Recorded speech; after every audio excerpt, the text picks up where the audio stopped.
Moments ago, Governor Brian Kemp wrapping up his yearly State of the State address, giving you at home a glimpse into how he wants to spend your tax dollars. Atlanta News First reporter Rebecca Schramm is live now at the state capitol. Rebecca, so the governor laid out more of his agenda for this legislative session, right?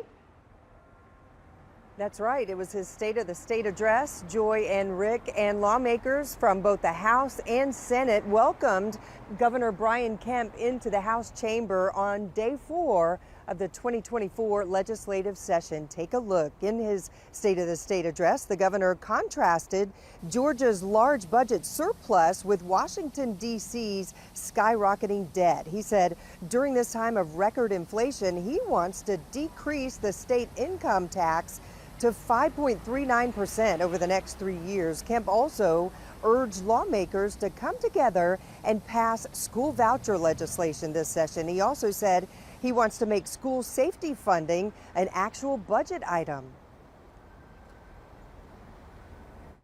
This investment is more significant because it will enable schools and administrators to plan accordingly, knowing that this money is headed their way for this specific purpose.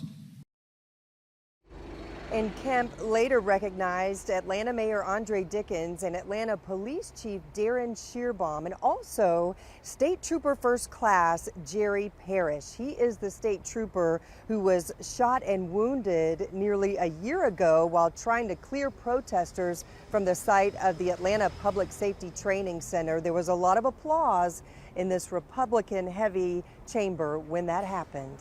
We're live at the state capitol. Rebecca Schramm, Atlanta News First. Thank you, Rebecca.